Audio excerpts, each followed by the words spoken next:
తగ్గేదలే మీ నర్సయ్య తాతతో రప్ప రప్ప రప్ప ఇక మరి చిన్నగా మెల్లగా ఇక పసి పట్టుకుంటూ వచ్చిన చొప్పదండి ఎమ్మెల్యే మేడిపల్లి సత్యం వామ్మో ఇక మరి పెద్ద మనిషికి పేదోళ్ళ బాధలు ఇంటే గుండె బరువెక్కిపోతుంది, పేదోళ్ళ కష్టాలు చెప్తే మనసు చెరువైపోతుంది అనగా ఇన్నా అక్కడక్కడ.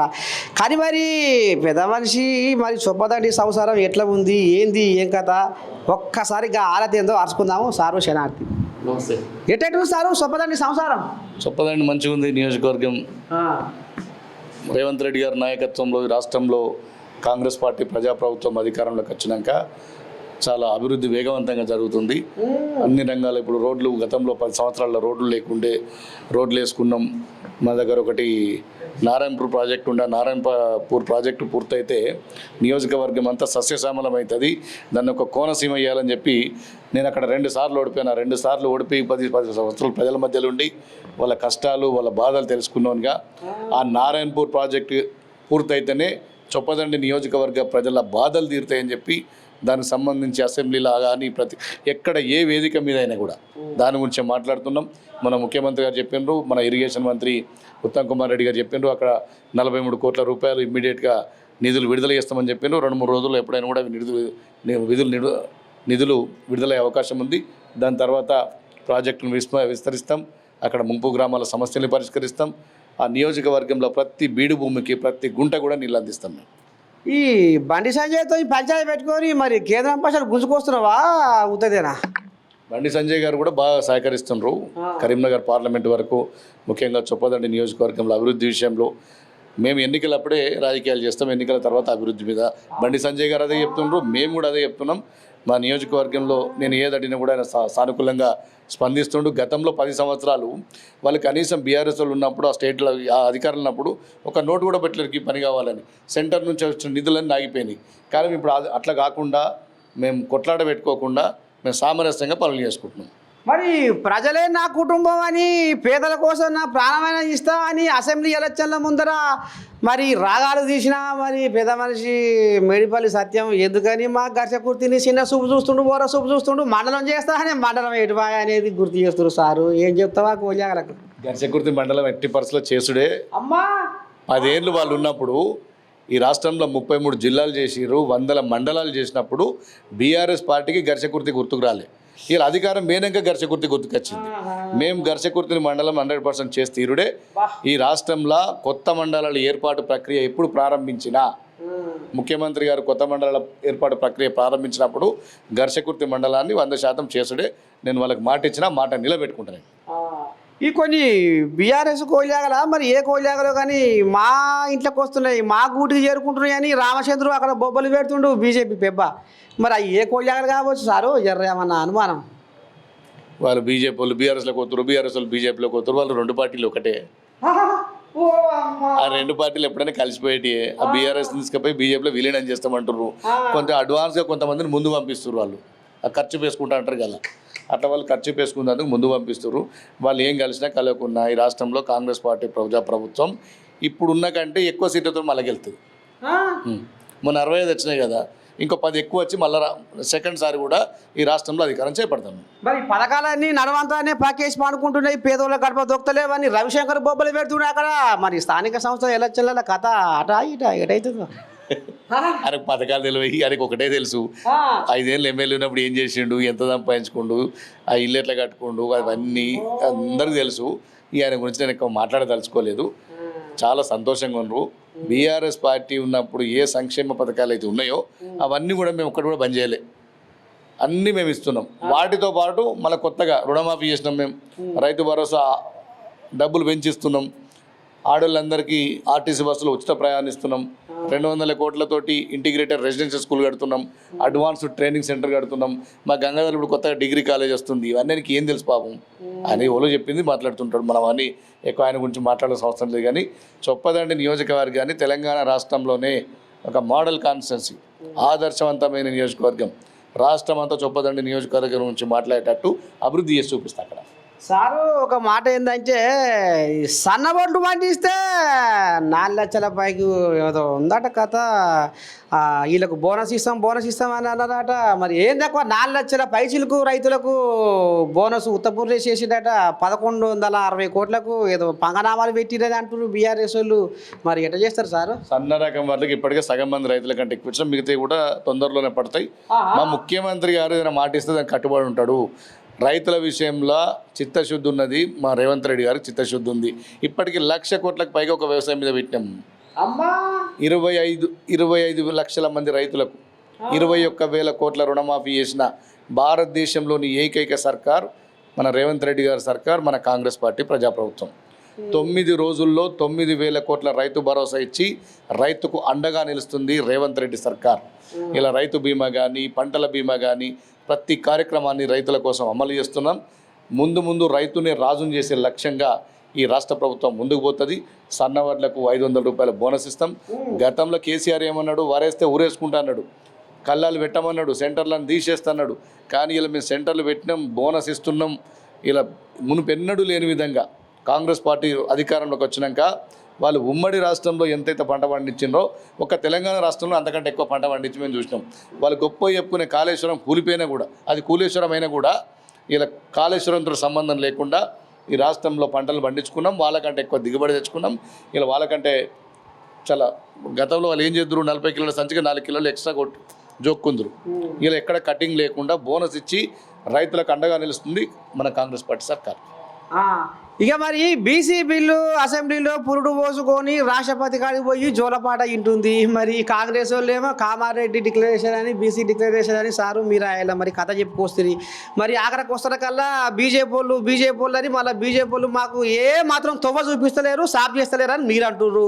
అట్టట్ట ఉంటుంది అందులో ముస్లింలు ఉన్నారని వాళ్ళు అంటుర్రు. ఇంతకు తెలంగాణ సమాజం మరి ఎట్లా ఏంది ఏం కథ ఉక్కిరి బిక్కిరి అవుతుంది సార్ ఊర్ల పూట. ఎందుకంటే పాటు కొట్లాడుతుంది ఊర్లలో సర్పంచులు లేక దరిద్రం నాట్యం ఆడుతుందట. మరి 2 ఏళ్ళ పొద్దుగా వస్తుంది. మరి ఇంత కథ అవుతుందా కాదా?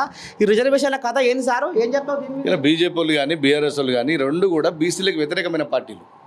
ఇలా బీజేపీని చూడును, ఇలా వాళ్ళు కనీసం వాళ్ళకి సంబంధించిన ఎంతోమంది నాయకులు, ఎంతోమంది ఎలిజిబిలిటీ ఉన్న నాయకులు ఒక రాష్ట్ర అధ్యక్ష పదవి ఇస్తే కూడా, అడిగితే కూడా వాళ్ళని పక్కకు పెట్టి ఎవరికి ఇచ్చిరో మీకు తెలుసు. ఇచ్చిరా? ఒక బీసీకి అధ్యక్షుడిని ఇచ్చిండ్రా? ఇలా బీఆర్ఎస్ పార్టీని చూసినట్టుంటే ఇలా లీడర్ ఆఫ్ అపోజిషన్ ఆయనే ఉంటాడు కేసీఆర్, పార్టీ అధ్యక్షుడు కేసీఆరే, వర్కింగ్ ప్రెసిడెంట్ కేటీఆరే, 3 వాళ్ళే ఉంటాయి పదవులు. ఒక బీసీ కనబడాడు. బీజేపీలో కూడా ఒక బీసీ కనబడాడు. ఇలా బీజేపీ బీఆర్ఎస్ రెండు కూడా కూడబలుకొని బీసీలకు వెన్నుపోటు పొడిచే ప్రయత్నం చేస్తుంది. బీసీలకు సంబంధించి అన్ని రకాలుగా వాళ్ళకు అండగా ఉండే పార్టీ కాంగ్రెస్ పార్టీ. ఇలా అధికారంలోకి వచ్చినాక కొద్ది రోజుల్లో 42% వాళ్ళకి రిజర్వేషన్ ఇవ్వాలని చెప్పి మేము కులగణన చేపడితే ఆ కులగణన చర్చల వాళ్ళు పాల్గొనరు. కులగణన వాళ్ళ పేర్లు కూడా నమోదు చేసుకోరు. ఇలా కేసీఆర్ కులగణన పాల్గొనలే, కేటీఆర్ పాల్గొనలే, హరీష్ రావు పాల్గొనలే, సంతోష్ రావు పాల్గొనలే, అలా కుటుంబం ఎవ్వరు కూడా కులగణనలో పాల్గొనలేదు. మేమున్న ఢిల్లీలో జంతర్ మంతర్ చేస్తే ఇలా వాళ్ళు రాలే.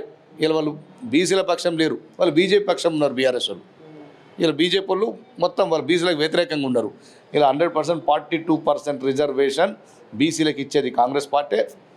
వాళ్ళు కేంద్రం యొక్క బీజేపీ ఎన్డీఏ సర్కార్ యొక్క మెడల్ వంచి 42% రిజర్వేషన్ మేము సాధిస్తాం. ఒకవేళ వాళ్ళు తాత్సారం చేసి, ఒకవేళ వాళ్ళు ఇబ్బంది పెట్టి ఇంకా కొంచెం దీన్ని సమస్య తీసుకపోతే పార్టీ పరంగానైనా ఆలోచన చేస్తుంది. ఇలా ముఖ్యమంత్రి గారు, మా పీసీసీ అధ్యక్షులు అవసరమైతే వాళ్ళు ఇయ్యలేని పక్షంలో మేము బీసీలకు ఏ విధంగా న్యాయం చేయాలి, పార్టీ పరంగా మేము ఎంత న్యాయం చేయగలుగుతామని కూడా ఆలోచన చేస్తుంది. ఇలా కాంగ్రెస్ పార్టీ రేవంత్ రెడ్డి గారు ముఖ్యమంత్రి ఓసీ సామాజిక వర్గం నుంచే ఉంటే దానికి సమాంతరమైనటువంటి పీసీసీ అధ్యక్ష పదవి ఒక బీసీకి ఇచ్చి ఇలా బీసీలను గౌరవిస్తున్న పార్టీ కాంగ్రెస్ పార్టీ.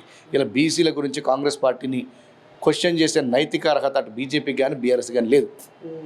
ఈ ఓడ్చోరు అని రాహుల్ గాంధీ పొద్దున్న లేస్తే ఇదే పదం వాడుతుండు. మరి ఆ బీజేపీ వాళ్ళు ఏమో మేము సుఖమైన వాళ్ళము, సకనైన వాళ్ళము, మా కాడ ఏ చింతమందం తప్పు చూపి అని బీజేపీ వాళ్ళు అంటున్నారు. మరి ఈ పెద్ద మనిషి ఇట్లా అంటుండ్రు. ఇంతకు ఓట్ చోరీ మీద మొత్తం సాక్ష్యాలు ఆధారాలతోటి మోడీ చేసినటువంటి దుర్మార్గాన్ని, ఆయన చేసినటువంటి అరాచకత్వాన్ని మొత్తం బట్టలిప్పి చూపించండి. మీరు చేసినటువంటి అరాచకం ఇది అని చెప్పి ఇలా సమాధానం చెప్పలేక పార్లమెంట్ నుంచి బయటకు ఎంటేసి అరెస్ట్ చేయించిండు, నోరు నొక్కేసే ప్రయత్నం చేసిండు. ఈ దేశ ప్రజలు అన్ని గమనిస్తున్నారు. మీరు మొన్న ఏ విధంగా మీరు రిగ్గింగ్ చేసి అవకతవకలు చేసి ఈ ఓటర్ను మ్యానిపులేట్ చేసి ఏ విధంగా అధికారంలోకి వచ్చారని చెప్పి ఇప్పుడు దేశ ప్రజలంతా చర్చించుకుంటున్నారు. రాబోయే రోజుల్లో ఈ నరేంద్ర మోడీకి బీజేపీ సర్కార్కు దేశ ప్రజలంతా కూడా బుద్ధి చెప్పే రోజులు వస్తున్నాయి. వచ్చే ఎన్నికలు ఎక్కడ ఎన్నికలు జరిగినా ఈసారి ఇండియా కూటమికి కాంగ్రెస్ పార్టీకి బ్రహ్మరథం కడతారు. మరి బీఆర్ఎస్ కోళ్ళారు రాబోయే రోజుల్లో మాదే అంటుర్రు. మరి సారు మరి ఎట్లా చేస్తారు? ఎందుకంటే పెద్దపులి ఇక ఇప్పుడు అది పంజాబ్ ఇప్పి ఇప్పుడు బయటకు వచ్చే యాళ్ళు అయిందట. ఇక అసెంబ్లీకి రాలే అన్నారు కదా మొన్నటిదాకా. ఇక ఇప్పుడు అసెంబ్లీలో అడుగు పెడతా ఇక ఎంతవరకైనా పురస్తాయి అంటుండు. మరి తట్టుకుంటారా పెద్దపులి బయటకు వస్తే? 2023లో ఏం చేసిండ్రు? తెలంగాణ ప్రజలు ప్రతిపక్షానికి ఇచ్చారు. 4 నెలలకు మళ్ళీ పార్లమెంట్ ఎన్నికలు జరిగినాయి. ఈ ప్రతిపక్షానికి కూడా మీరు పనికిరారు అని చెప్పి గుండు సున్నా ఇచ్చారు. వాళ్ళకి 17 పార్లమెంట్ సీట్లు ఉంటే గుండు సున్నా ఇచ్చి మీకు ప్రతిపక్షం ఇచ్చినాం, మీ ముఖానికి అది కూడా మీరు ప్రతిపక్ష పాత్ర కూడా సరిగా పోషిస్తలేరు, మీ పార్టీ తెలంగాణ రాష్ట్రంలో అసలు అవసరం లేదు అని చెప్పి పార్లమెంట్ ఎన్నికల్లో గుండు సున్నా ఇచ్చి ఇవే మీకు ఆఖరి ఎన్నికలు చక్కగా పోయి ఫామ్ హౌస్లో వండుకోనని చెప్పి తెలంగాణ ప్రజలు తీర్పిచ్చరు. అయినా కూడా మేము బాగా పైసలు సంపాదించినాం, 10 ఏళ్ళ అధికారంలో ఉండి ఇష్టం ఉన్నట్టు పైసలు సంపాదించడం, ఆ డబ్బులతోటి ఏదో రాజకీయం చేయబోతున్నారు. తెలంగాణ ప్రజలకు చాలా స్పష్టంగా అర్థమైంది, తెలంగాణ రాష్ట్రంలో బీఆర్ఎస్ పార్టీ అవసరం లేదు తెలంగాణ ప్రజలకు. పార్లమెంట్ ఎన్నికలతో అది తేలిపోయింది. ఇక ఏ ఎన్నికలు వచ్చినా వాళ్ళ పోటీ నామమాత్రంగానే ఉంటుంది. కాంగ్రెస్ పార్టీ ప్రతి ఎన్నిక కూడా గెలుస్తుంది. రేపు స్థానిక సంస్థల ఎన్నికల్లో 90% పైగా కాంగ్రెస్ పార్టీ విజయ దుందుబి మోగిస్తుంది. మరి కవితమ్మ అన్నతోని పంచాయి పెట్టుకొని అయ్యతోని పంచాయి పెట్టుకొని పక్కకు జరిగి ఏదో మరి కొత్త రాగం తీస్తుందట. లోపటంగా ఏదో కాంగ్రెస్లతో రాసుకొని పూసుకొని తిరిగే వ్యవహారం అయితే మరి వచ్చారా కాంగ్రెస్లకు? అమ్మో ఏదో ఉంది గుసగుస. ఆమె గురించి ఎంత తక్కువగా మాట్లాడితే అంత మంచిది. ఎందుకు 6 నెలలు జైలు ఉండొచ్చింది, తెలంగాణలో సర్కారు పోవడానికి కారణమైంది, ఢిల్లీలో సర్కారు పోవడానికి కారణమైంది. ఇక ఆమె గురించి మనం ఎంత తక్కువ మాట్లాడుకుంటే అంత మంచిది. మరి ఆమె కాంగ్రెస్లోకి వస్తా అంటే తీసుకుంటారా? అది మనం భవిష్యత్తు నిర్ణయిస్తుంది, మనం ఏం మాట్లాడదు.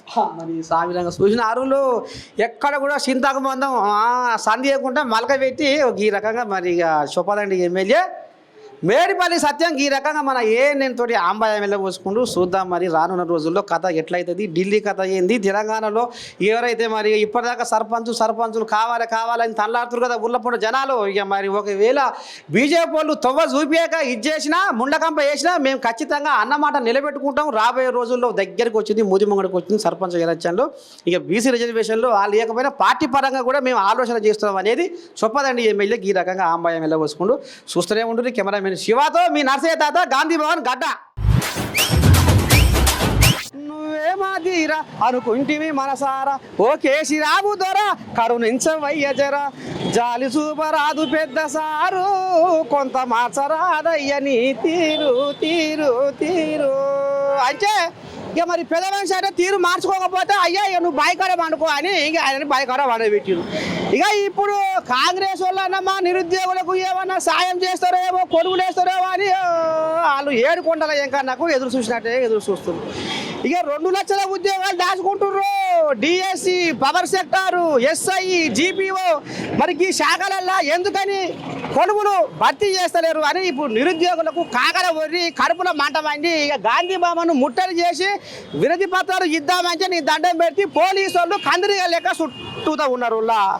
ఇక ఎక్కడ కానీ ఆడ దొరికిన ఆడ అత్తగారింటికి గొర్ర గుంజుకొని పోతున్నారు. ఇక మరి నిరుద్యోగుల బాధలు, నిరుద్యోగుల కష్టాలు, నిరుద్యోగుల వ్యతలు ఎవరు చెప్పుకోవాలి, ఏం చెప్పుకోవాలని ఇప్పుడు రోడ్ల మీద కంటికి పుట్టారు ఏసే యాళ్ళ వచ్చింది నిరుద్యోగులు. అందుకనే ఇక మీ నర్సయ్య తాత కూడా కదిలిండు. గాంధీ భవన్ కాడికి వచ్చిన ఇక మరి కోయిలాగాలు అయితే కనపడతలేవు. ఇంత మునిపే 16 కోయిలాగాలు వస్తే అత్తగారి ఇంటికి తీసుకొని పోయిరట. మరి చిన్నసన్న వాళ్ళు ఆ పోలీసు వాళ్ళు 10 టీసీలు పెట్టిరట కోయిలాగల కోసము. ఎక్కడ అక్కడ మంచి అనగబెట్టి తమాషా తీసుకొని పోతున్నారు. ఇక నిరుద్యోగుల కథ ఈ రకంగా అవుతుంది. అన్నవో రామచంద్ర సారు మా కొలువులు అంటున్నారు. మరి ఈ కొలువులు చల్లకుండా 60,000 ఉద్యోగాలు ఇస్తే వాళ్ళు చెప్ప తిరుగుతున్నారు. అయ్యి ఇక కేసీరావు అయ్యామలో ఇచ్చిన నోటిఫికేషన్ లేదు సార్ అయ్యాము వీళ్ళు చెప్ప తిరుగుతున్నారు. ఇక ఇది ఎటనో ఏం కాదో మొత్తానికైతే నిరుద్యోగులు అరిల్ల పుణ్యకాలం అయిపోయింది మా బతుకని నెత్తి నోరు 2 కొట్టుకుంటున్నారు. ఇక మరి గాంధీ భవన్ కాడైతే కథ ఇంతవరకు అయితే నడుస్తున్నది. ఇక కోళ్ళాగలు ఇప్పుడు వచ్చే యాళ్ళ లేదు, అడుగునే ట్రాఫిక్ మోపై కూసుంది. పోలీసు వాళ్ళు నీ దండం పెట్టి ఓ గుట్ట గుట్ట మిఠా మిఠా చూస్తున్నారు యాడంగా వచ్చే అని ఇక మరి ఏడంగా దొరికిన కోడిలాగలు ఆడంగా వేసుకొని అవతల పడుతున్నారు మొత్తానికి ఈ కథ నడుస్తుంది కెమెరామెన్ శివతో మీ నర్సయ్య తాత గాంధీ భవన్ గడ్డ.